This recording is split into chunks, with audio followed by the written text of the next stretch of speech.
Forget trying to keep up with AI. It's moving too fast. It's time to think differently about it. Welcome to the AI Readiness Project, hosted by 𝗦𝗫𝗄 and 𝗦𝗵𝟐𝗄. They're here to help you build the mindset to thrive in an AI-driven world and prepare for what's next.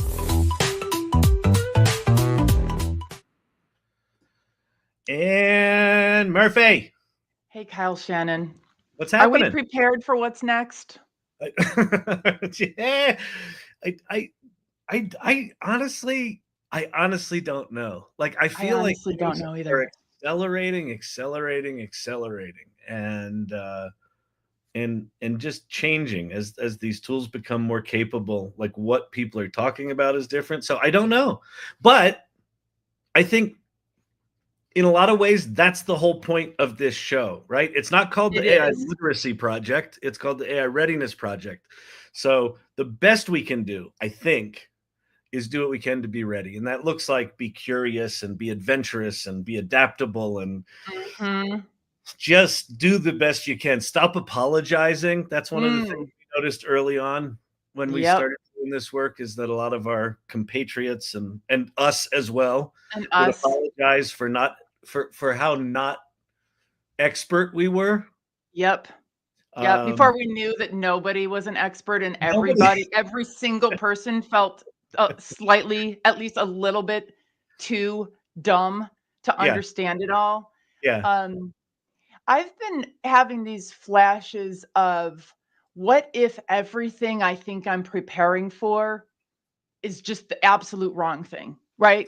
What if what I deem as ready is 180 degrees from what I needed to prepare myself for? And it is a form of that apology, I'm not good enough to over here also understand stuff, but then I really do have these gut checks of am I paying attention to the right thing? Are the things I'm paying attention to universal enough that if there's a catastrophe and it's like some other thing that I hadn't thought of, I have a strong enough foundation that I'm going to be able to process it.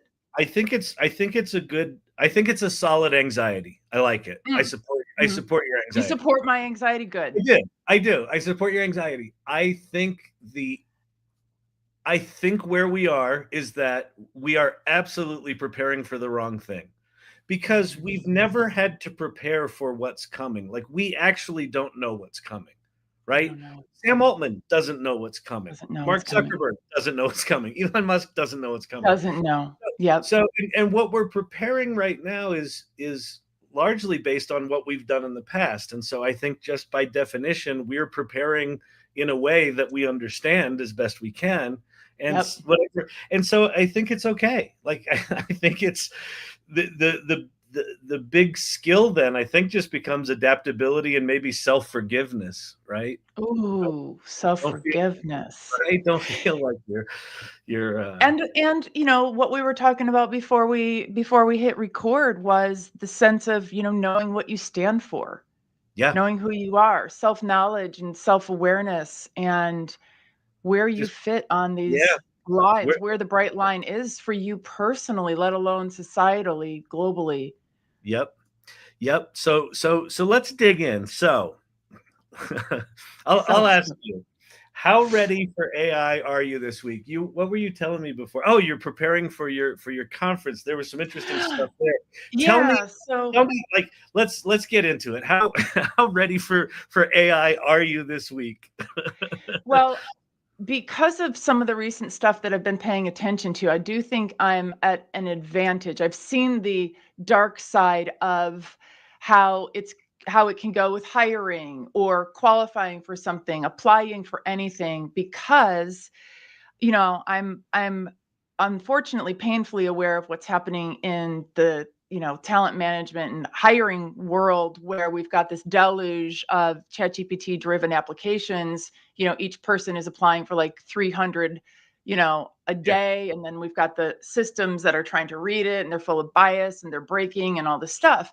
I'll have my AI talk to your AI. My AI was going to talk to your AI. And so, to some degree, that felt like an academic, study for me. But now I had this experience where, as we were reviewing our speaker applications for the Create conference in October, and we had 186 of them, we had a really thoughtful set of questions that we designed to draw out the uniqueness and the differences, because we really wanted to focus on having a breadth of topics and a breadth of speakers. And out of the 186, there were 30 that I had to just throw out because I don't have time to meet with every single one of them to understand what they really meant, which I could not tell on the application because they over-relied on AI.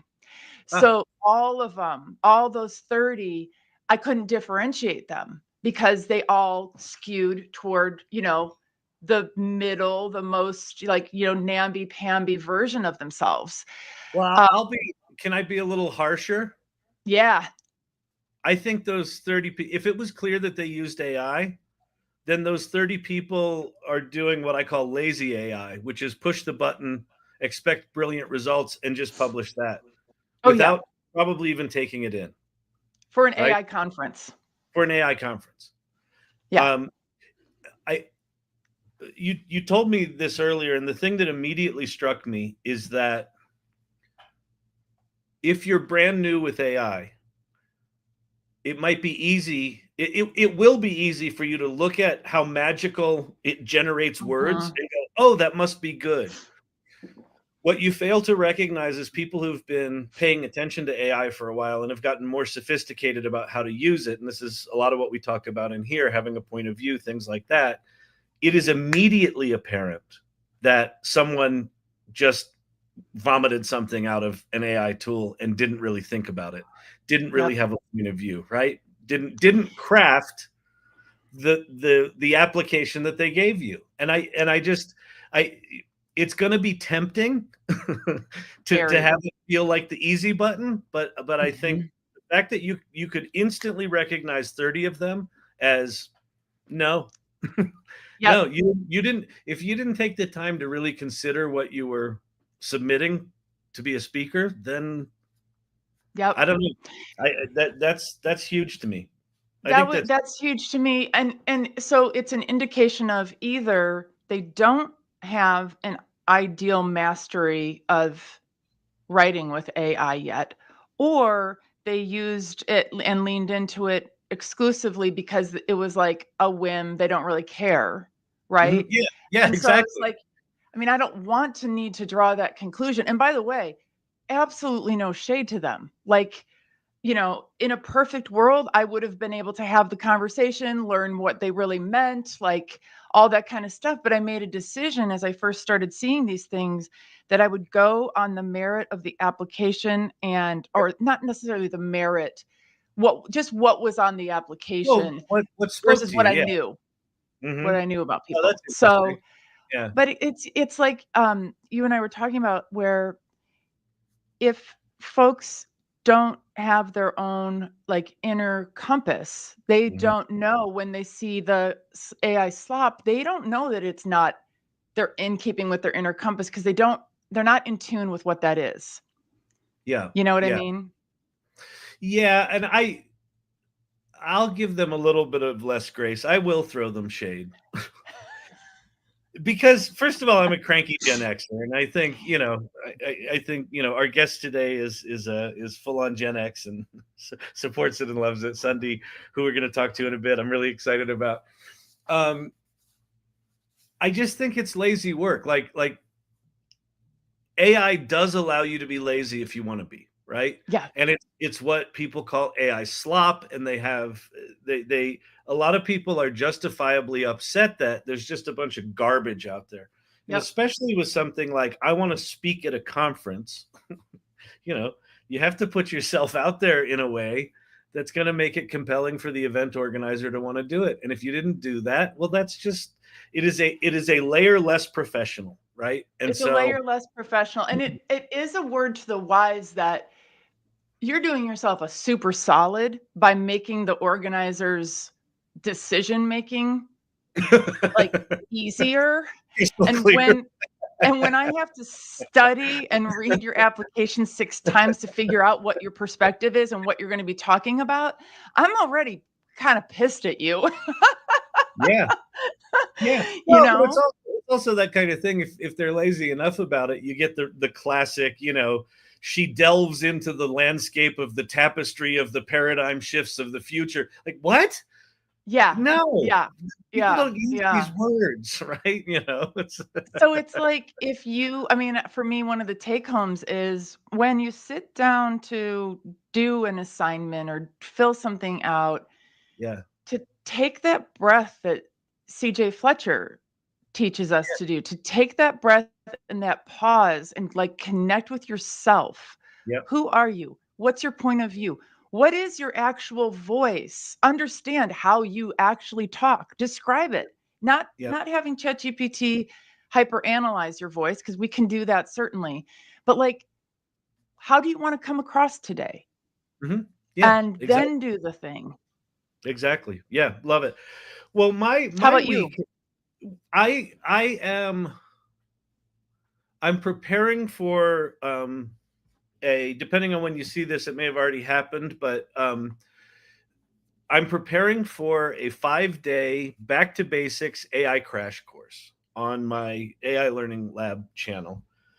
And, in typical Kyle fashion, I announced it 2 weeks before I'm delivering it, and I'm not prepared. So that's okay. But it's a really fascinating thing to go back to. I haven't, in probably more than a year, really talked about what is AI, why is it important. Right. I haven't really done a ChatGPT 101. And as I'm thinking about all of these different days, it is almost impossible to have, even in 5 days, to cover just the basics, right? Nope. Yep. The AI world is incredibly complicated right now.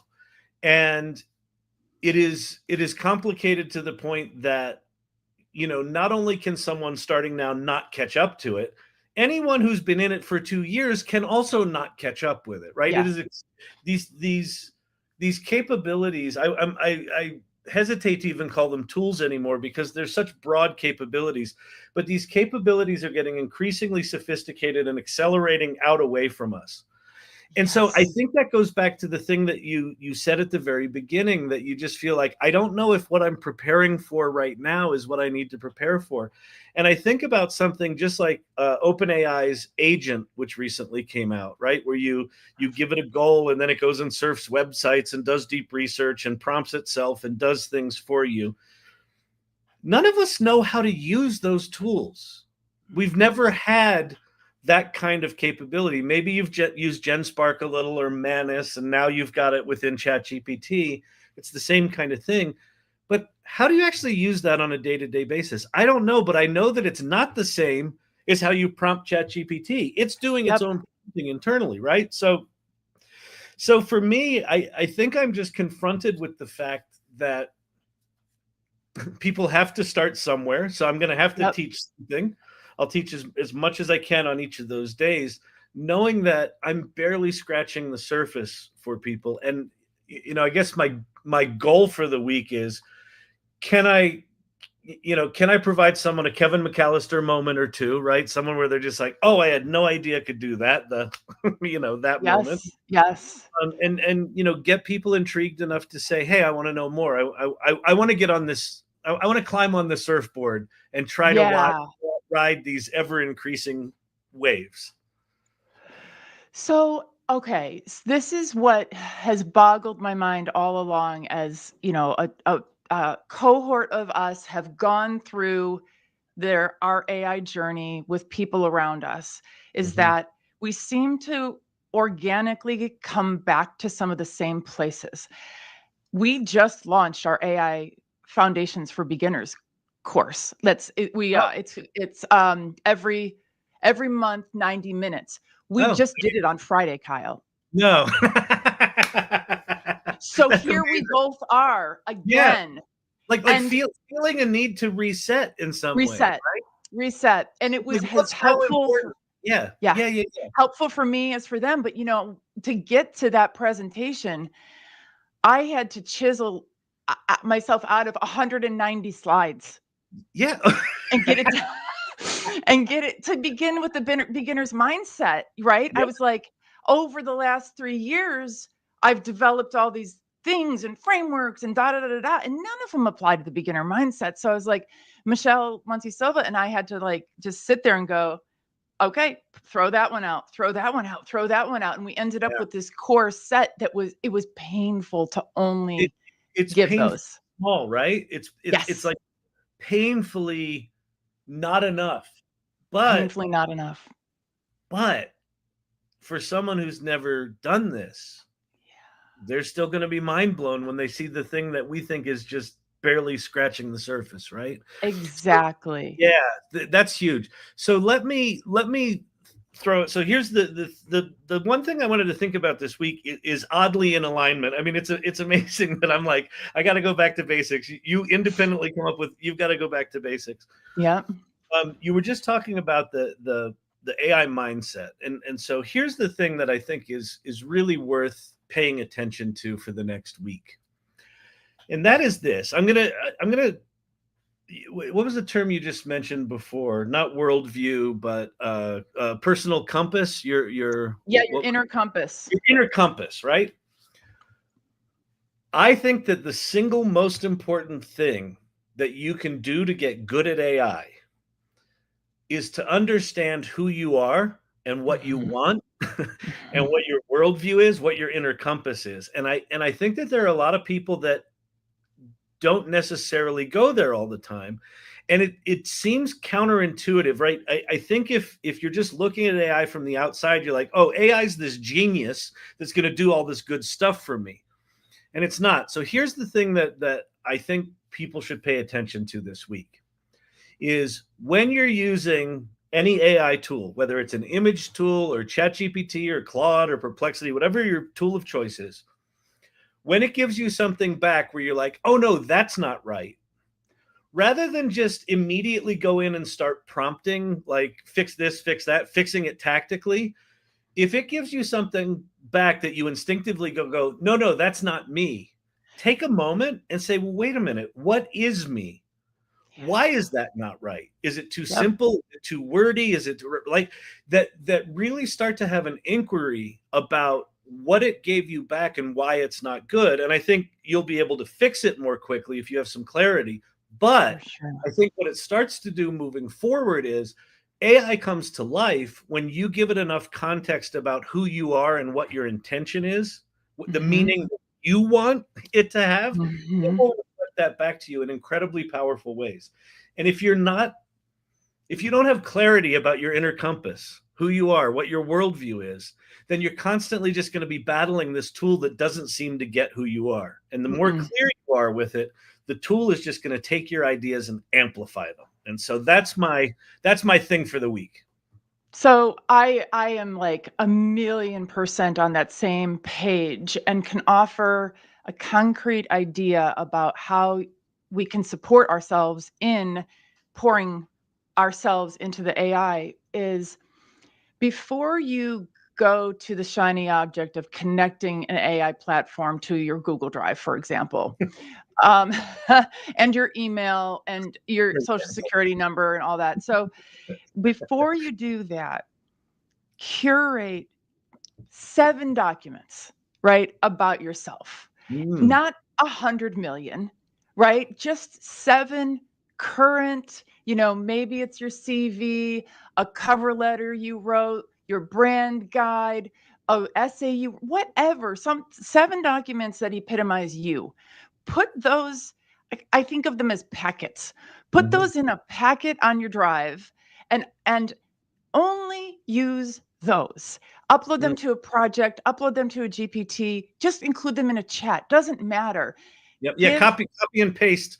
Yeah. If you're trying to do a piece of writing, copy and paste a piece of writing that you love and just tell it, this is a piece of writing that I love. Now let's talk about something completely different. Yeah, absolutely. Yeah, exactly. And so when you see that you don't like the output, you can go, oh, I left that thing about that job that I didn't want to include in my narrative going forward. That's in the document. Fix the document.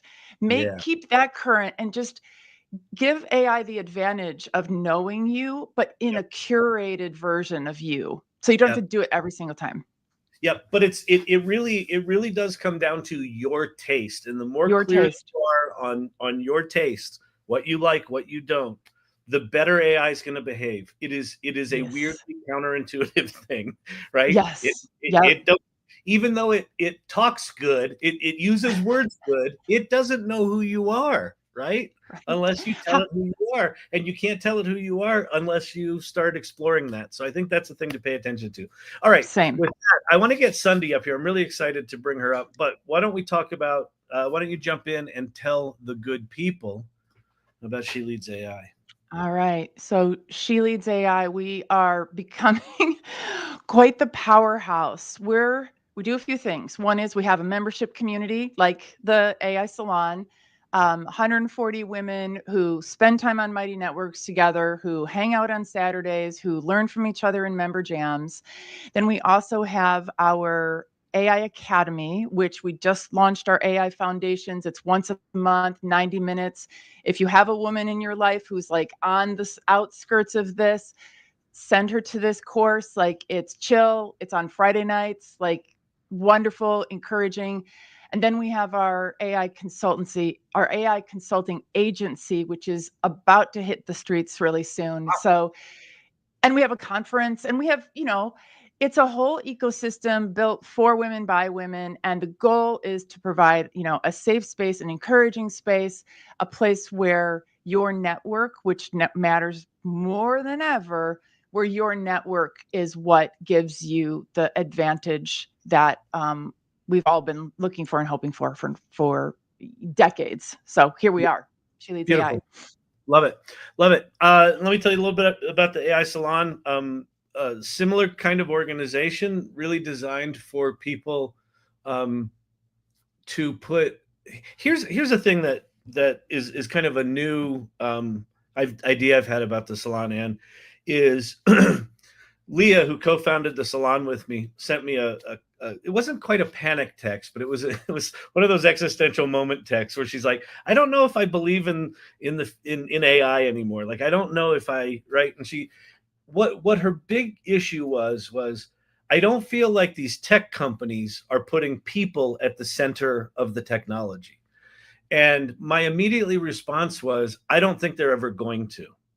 And I think that groups like 𝘕𝘕 and the AI Salon are about putting people at the center, right? About what is the humanity of how we use these tools and what the impact is on those people.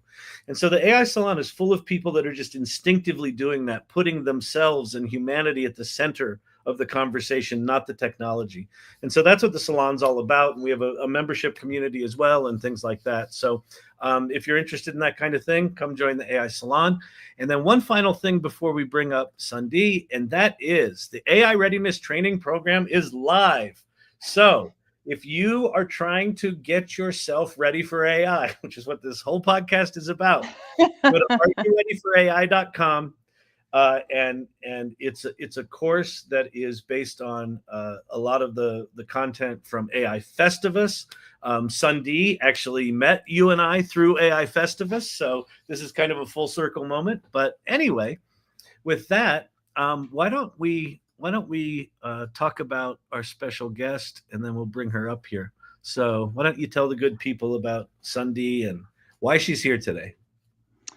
Well, Sundee is here because she is not messing around with the systems that weren't built for us anymore. She's teaching us how to create a new infrastructure, particularly Gen X women who are kind of uniquely positioned to break down, what happened before and do what is right, what is going to make us successful in the future. And not just us, but our communities, our society, the globe. And she has a long running passion for making systems better. And has been doing it for her entire career. She's a proud Aggie and comes to us from Mississippi. Mississippi. Yes. I think our first guest from Mississippi, I think, Sundee, welcome. absolutely. Hello. From South Central United States of America. It's a Hello. disconnect. Hello. Welcome. It is so nice to have you here. Thank you. Thank you for having me. I'm excited about the opportunity to have conversation. Yeah, absolutely. Well, why don't we, before Ann and I get carried away with asking all sorts of questions, why don't you just introduce yourself? You know, tell us who you are and what you want people to know about what you're up to. Absolutely. So I grew up in New England and went to college in Texas. And now I am an AI implementation technologist, futurist, all of those things. And I live on 6 acres in Mississippi, and we just got broadband internet last year. So wow, that's amazing. Yes. Yeah, that's crazy. So that experience alone really informed not everybody has access. Yeah. Not everybody is able to take advantage of this opportunity, this technology. And I see that in our businesses down here. I see it in the young people down here. It's getting better, but like you say, you can't catch up. This technology is not like purchasing an Intel server or saving your operational or cap expense and getting an AMD when it rolls out. Yeah. This technology grows over time. So anybody who didn't implement 2 years ago, you are already behind. Yeah. Well, yeah, and I would even argue anyone who did implement 2 years ago still behind. Yeah. And it doesn't mean I don't think that you shouldn't start, but I think it's the sense of urgency, the sense of overwhelm and urgency, especially if it starts impacting people's jobs. And you have to be AI literate if you're going to work here anymore. Wait, what does that even mean? Right? If I haven't played with it. Wow. Can you share about the intersection of building new infrastructure, which I've had the pleasure of hearing you share about, and the future for Gen X women and the work that you're doing with them to kind of launch them into absolutely the future?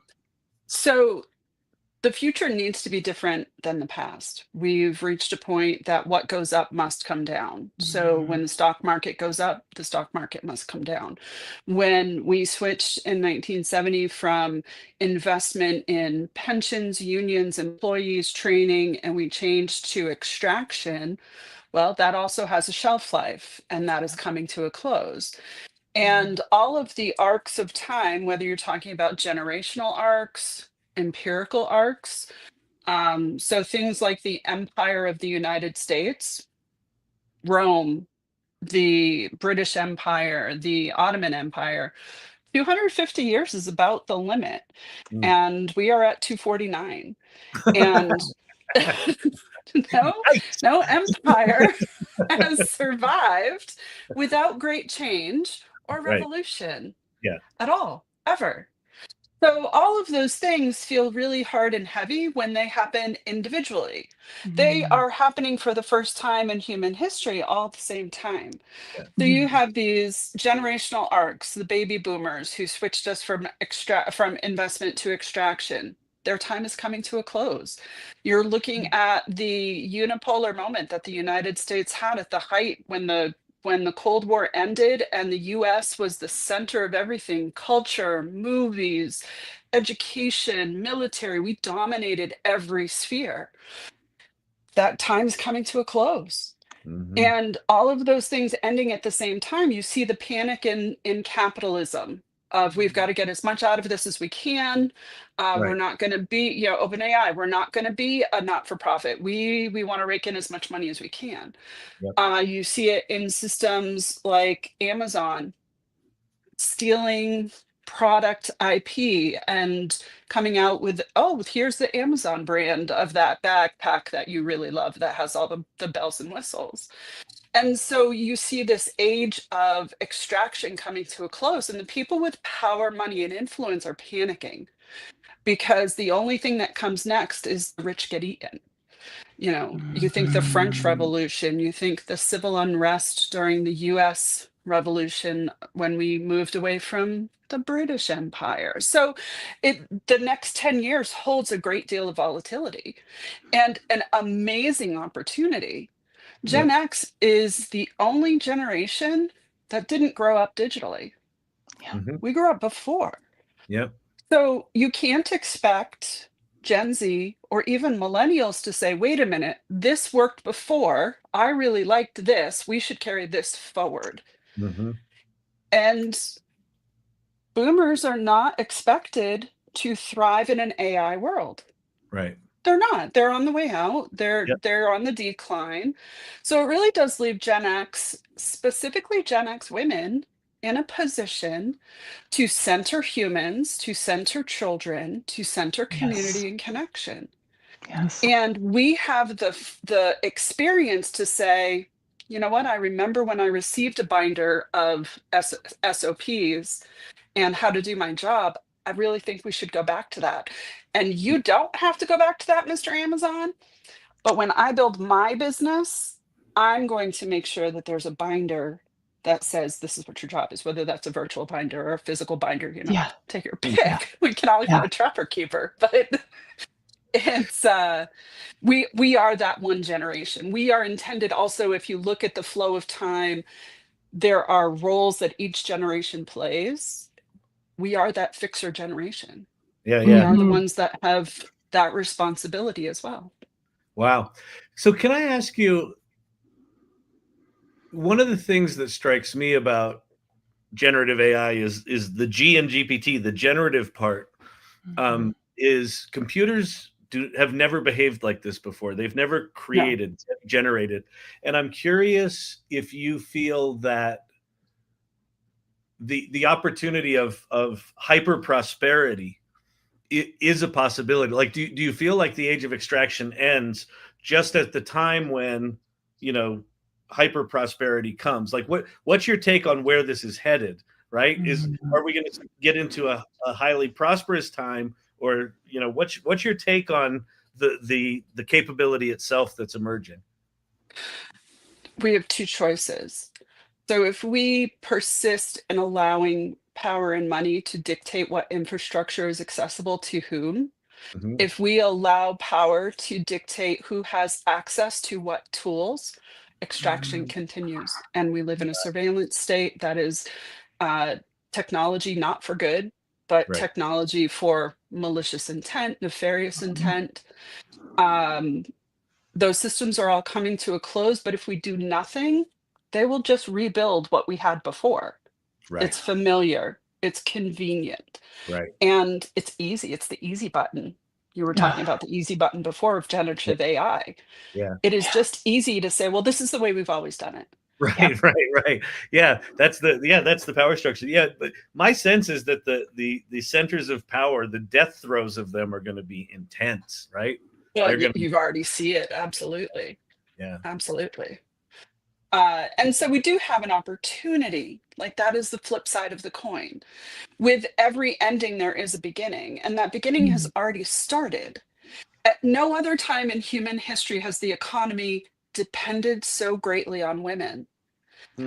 You cannot remove women from the equation and expect the economy to be as prosperous.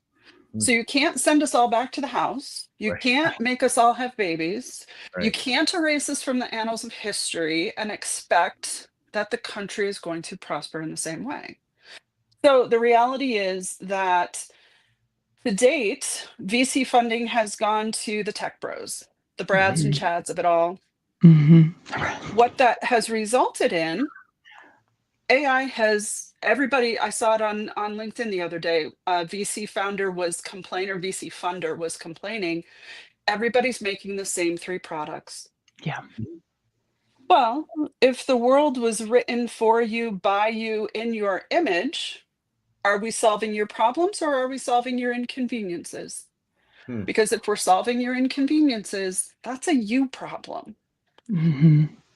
Women have never had the opportunity to solve their problems, and the universal problems that affect the majority. So patriarchy, and this is not a ding on men, this is the structure of life that we have known it. And patriarchy focuses on the individual. It just does. That's the structure. It's very hierarchical. It's very focused on the individual. Matriarchy, on the other hand, is not a negative image. It's not created in the self-image of patriarchy. It centers something different. It centers community, children, feminine energy, so that everyone prospers. So if we don't shift to a more egalitarian, a more inclusive, a more, at this point, Congress should not be made up of 5% of the silent generation. Sweetie, take a nap. So let's move forward in a way that gathers people together to solve real problems. Yeah. So you take that like really powerful macro, the macro issues that you just described. What happens on an individual level for Gen X women that makes our experience going forward in an ideal land so much different now? So I had a real aha moment. I left corporate November of 2023. I had been passed over. I had been promised a promotion that was rescinded, promised a raise, a title. I was managing projects at $1 million levels, and all of a sudden the promotion was gone. We had been sold by Dell a couple of times, and I was cast aside, basically. And even after I had moved our Salesforce instance twice. So, Wow. So I walked away. I was given an ultimatum. You will either continue to work at 150% or you will turn in your resignation. Okay. Wow. Okay. Wow. Thank you for making that easy. Yeah. And I walked away. And I started this business not knowing what I was starting, seeing that the men that I worked for in technology, I've worked for the last 20 years in technology. I've consistently been other duties as assigned girl. If there was a problem nobody could fix, if there was an issue that needed a solution, if there was a process that needed to be made more efficient, if there was another department that needed to be, I just ended up taking on all of these additional responsibilities.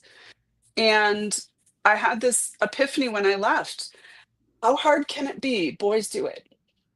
We can't do any worse than the men that have been in charge to date. So there's less risk than what we consider. And the epiphany was, and this is the way I've run my business, if you change the life of a woman, you change the world. Yes.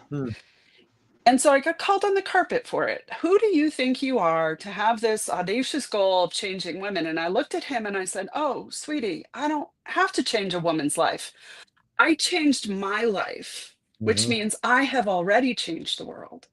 And that is the message to Gen X women. Right. If you make an individual change within your life to reclaim your time, your voice, your energy, you have changed the world. Because each ripple of each person who moves through this next phase of what comes next, this future of work, everybody who does it differently changes the world. Makes possible something else. If we could all just choose differently, instead of doom scrolling for 2 hours because you're tired, ask ChatGPT, I have this idea. Is it a viable business? Ask ChatGPT, I have this solution to this document problem at my office. Is this a universal problem? Are other people struggling with this? And when you make that single shift from consumer to creator, from being someone who is extracted from to somebody who is putting something back into the world, the world changes. That's how we get through what comes next, by growing together, by reestablishing community bonds. And those can be virtual. I do not recommend 100%. We do this work individually. Yeah, no, we talk about community all the time. There's also something about the fact that the primary interface is now language that if you've got good empathetic skills, you're really good at AI, at generative AI, right? Like that's why all of us girls that were other duties as assigned, we're thriving. Exactly. It's incredible. It's one of those things where for me, when I was in it and doing, taking care of all of the barkers of projects. Yes. I had no idea then that it was anything other than just being kind of screwed over. But now I look back on it and I'm like, but I got to learn this fringe case and that fringe case and this weirdness and this gnarly problem that nobody else could fix. Yes. Now you take all of that. Here we are. We're in our Gen X is what, like 45 to 60? 45 to 60. Yes. 45 to 60. So here we are. Now we sleep for the lots of us get sleep now. We have some discretionary income. We're done with the old systems, but we still have that necessary, I think that a little bit of spite goes a long way. Oh, it sure Sometimes does, you need to have that little bit of spite to just say, I'm going to flip over the tables and do it another way. So, bitter, betcha. Right? So, question for you. At what point in your journey did you understand that you got to go all in on AI? What was that tipping point for you and what happened next? So my story is a little bit different. When I was my entire career, but college mostly, I really recognized that both sides of my brain work equally. So I was an English major taking engineering 400 level classes for fun. So yeah. Yeah, I was the only liberal arts major that was in engineering classes for fun. Wow. I was also the only Yankee in Texas for college, so it really kind of rang true. But so during the pandemic, when a lot of people went sourdough and gardening, I went Python and neural networking. How cool I Fascinating. sat in on MIT classes and was like, do I need to go back to college? And then you fast forward to generative AI, and it was everything. It changed the trajectory of my life. It made problem solving, problem presentation, decoding the different facets of my brain and stitching it together in a way that was really palatable. I heard you talking earlier today about garbage in, garbage out. And for me, I started this thinking, oh, I need to become a better writer. I need to become a writer. I need to learn marketing. I need to learn ChatGPT. And then I realized, wait a minute, I was a writer in college. I'm already a writer. So if I use ChatGPT not to generate my writing, but rather to refine my writing. So I actually write into ChatGPT and then we have a conversation about it. Yes, same. So I use those AI tools just a little bit differently, and all of the other non-neurotypical things that get stitched together, whether it's that facet from music, facet from history, that movie that I saw a couple years ago, like it all just kind of, I can put all of those context pieces into ChatGPT and be like, I know these all tie together, and this is what I think that tie is. What am I missing? And have this really great back and forth. So that's how I got to AI. It was that, oh, I don't need to go to college. I'm actually made for this. When I started in technology in 2006, I remember a crystal clear moment thinking, I'm going to start in sales, but the technology I'm meant to work with has not been created yet. It's not here yet. So I need to learn all of this other stuff so that when it gets here, I'm ready. And let me tell you, I was ready. Oh, that's awesome. Yeah, it's like, I call it revenge of the liberal arts major is the era that we're entering. I in New York City, you and I must have similar brains. I would buy a copy of Backstage for audition notices and Scientific American at the same newsstand at the same time, right? I'm curious when you say when generative AI came along. So you you'd understand, neural networks and tensor and TensorFlow and all that sort of Yeah. stuff. Was it the launch of ChatGPT that did it? Was it playing with OpenAI Playground before that? What was the thing that made it snap all of a sudden and just feel different? It was the accessibility and approachability of ChatGPT. Okay. It was collaboration. It was play. Yeah. It was because it was such a simple interface early on, right? Yes, it was intuitive. I didn't have to go to school. I didn't have to know more than anybody else. And the realization that there's no 25-year-old who's got more experience than I do with ChatGPT. That's That really the provided next agency. right? The fact that we've been on the planet long enough to have seen some stuff. Yeah. We can look at the output of ChatGPT and go, nah, that's not right. Exactly. The industrial age meant you didn't have to take your muscle to work, and everybody got to start working with their brains and innovate and create. And then you had the information age come, and and it was like, oh, you don't need paper, you can just hold all your stuff in this box on your desk. And so we stopped remembering phone numbers, we stopped sending physical mail. And I feel like the AI age, it does take intelligence away. It is no longer the defining factor. I'm very proud of the fact that I went to Texas A&M, but quite frankly, it doesn't matter. That accolade, that piece of paper is inconsequential for this current generation. What is left is this taste and discernment and the ability to know what is right and true and beautiful. But you have to take some time to get back to understanding what that is for you. And you were talking about it earlier. Where do you stand? What is your opinion? Well, for so long, we've all had that kind of etched out of us, and the younger generation hasn't been taught to learn cognitively. They've been indoctrinated. They've learned some things. So that 25-year-old who has said, I'm going to start an AI business, fabulous. What do you know about business? Right. Very little. Don't get me started. Yeah. So there's a whole opportunity for Gen X women also to live in the idea space. And in my business, the way that I help women, there are 3 spheres. There's the W-2, there's the entrepreneur, which is high risk. You've got employees, maybe you've got brick and mortar, maybe it's HVAC, whatever it is.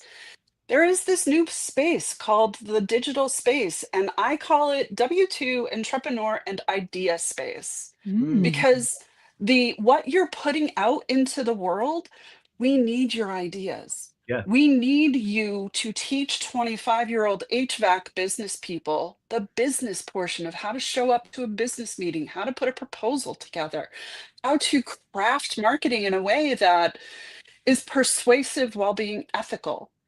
They haven't been taught any of those things. But the men who created this technology are saying, well, you should be a plumber. Oh, God, You should be a plumber. Okay, Bob, your kids have millions. That's fabulous advice. Thank you. Let me ask you another thing. I think it's absolutely spot on. And I think that having that point of view, like AI becomes an idea amplifier, right? And if what we can train people to do is get your ideas into this thing and have a point of view, then you can amplify them and put them in the world in an incredibly powerful way. So here's question number 2 that we ask all of our guests. In your area of expertise, what is an AI trend that you're paying attention to right now, and why? So I am paying attention to agents right now. I think that they are a change maker, both for good as well as for evil. And the opportunity there is early on, you will be allowed to create agents that solve problems in your vertical. So before they really get a feel for it and lock down any of that access, we do have some opportunity to build revenue, build generational wealth, that affluence that you were talking about earlier, the wealth and ability. I think that makes that possible. At the same time, I'm also keeping an eye on and making sure that the women I work with understand, if the product is free, you are the product. And so anything that's on Amazon has to be taken with a grain of salt and really what I'm using agent marketplaces for is as a reverse engineering. So ultimately, whether that's building infrastructure that allows for SMB agents or one person business agents, the marketing is different. The market itself is different. So that's where I'm focused on. I'm really eager to see when Anne's going to get her pizza. I'm very, very hungry for a pineapple pizza. Yeah. It's never going to come to my house. I don't think so. I don't think so. But I think there's real valid use cases for agent work. My challenge with things like marketplaces that are put out by AWS, they've already cornered 30 to 40% of global data and market share for cloud computing. And so it's really an easy implementation to not augment the staff that you have, but to replace them. So you might have executives that think, oh, we're already partnering with AWS, but they've already got all of our data. Their platform's already something rich within our environment. Let's just go ahead and replace the CX team and have it done with agents now. So I think it is the job loss at scale that I'm concerned about with agents. And I'm also concerned for while I don't think about malicious use cases, there are people out there that are refining for that on the daily. So, and I think we are opening ourselves to that potential with agents. How do you think that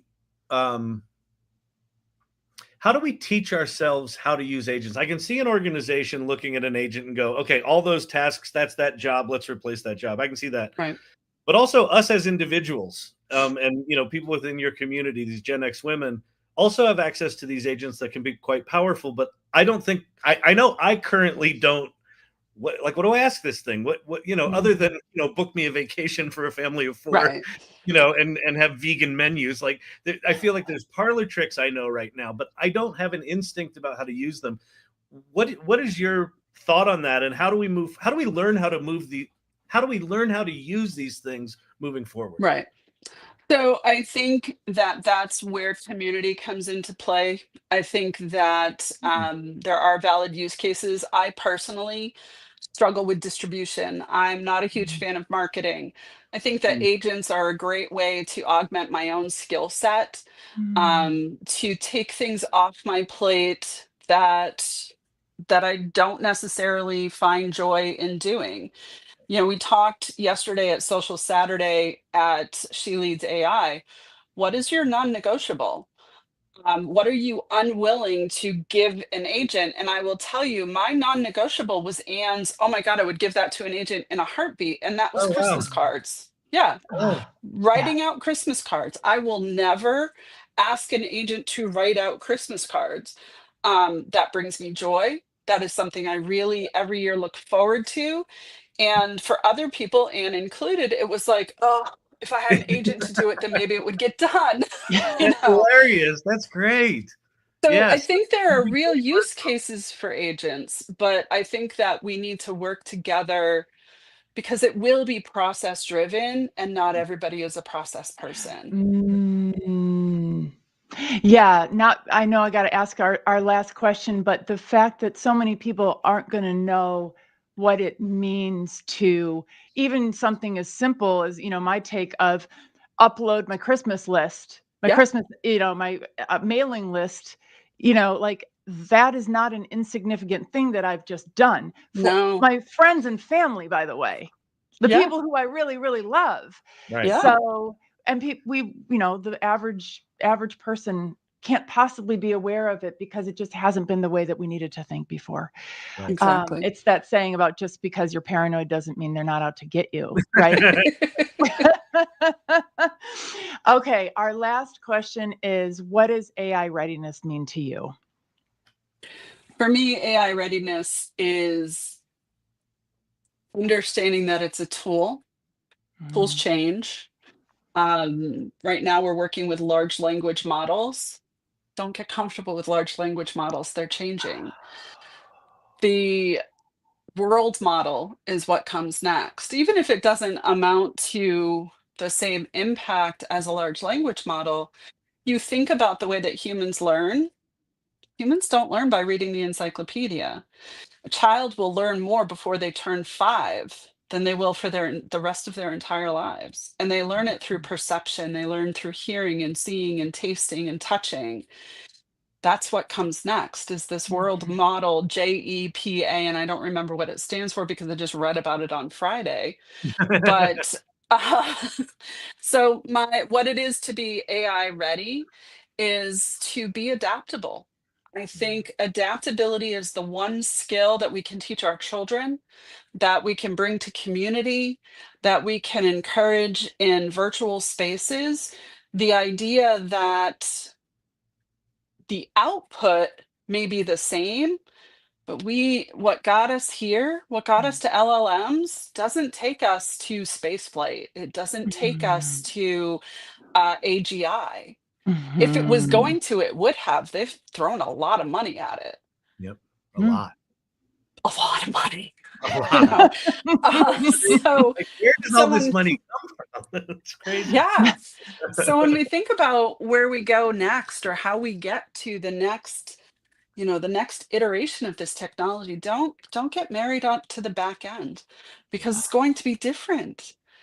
So think about how you engage, and think about it as a tool. I think about it as a survival skill more than I think about it as a luxury. And I think some people do see it as luxury. They see it as a toy. And I'm glad that works for you, Thad. That's fabulous. But for women, it really is a tool that helps you reclaim your time, your voice, and to find that inner peace that comes of knowing yourself well. And LLMs are a mirror, and they only know the past. They can't predict the future. They're horrible at some things. They're horrible at problem solving, come to find out. So as we find the limitations and we work around them, that will bring new technology, new iteration, new innovation. Women and untapped potential. So whether you're talking about the global South, whether you're talking about the United States South, the states that the education outcomes are lower, the healthcare outcomes are lower. If you can remove the stress of worrying about your healthcare, you allow for innovation. If you have access to broadband, that's not a luxury. Broadband is not a luxury. If you're not worried about work, if you're not worried about all of those other things, innovation becomes possible. So when we think about access, when we think about who's allowed to build, who's permitted into the room, well, the rooms have been very exclusive to date. And it is time to build a new house on a new, different foundation. And if I can encourage my 18-year-old stepson to choose differently, then I think that we can do the same. As adults, as Gen X women, we just need to choose differently, prioritize differently. So being AI ready is about choosing to be adaptable and ready for what comes next. Gorgeous. Sundee, how can people get a hold of you and learn more? How can they hang out with you more? So my name is Sundee, Sundee Williams. And as far as I can tell, I'm one of very few. So all of my socials, except for Instagram, are Sundee Williams. So my Substack is sundeewilliams.substack.com. My Stan store is stan.store/Sundee Williams. So that's where my thoughts and my products are being housed. But you can find me on LinkedIn. I am there every day arguing with men who think that women should be smaller. But the key is my name. I started a business under something else, and I was like, this is ridiculous. My name is so weird that I'm just going to go with that. Love it. Love it. Well, I have met, I don't know, thousands of Gen X women in this journey. It was what helped me figure out that we needed community, was just opening up a workshop, and the only people there were Gen X women. They're ready. It was like, you're so ready. There, everyone. I never said, don't come here if you're a guy. I just opened up the doors, and that's who came with a quickness. And I know that the work that you're doing is going to unlock so much for the world. Not like you said, when it's safe for women, it's safe for everybody. When it's when women thrive, everyone thrives. Yeah. This is the first time in my history, you know, as a pasty white guy, the generative AI stuff, the AI salon and working with Ann, it's the first time in my life that I've regularly been in meetings with more women than men talking about technology. And it is, it's exciting. Really very quite healthy. exciting. So so thank you so much. I felt like, you know, a lot of the stuff you just talked about, I felt like, yes.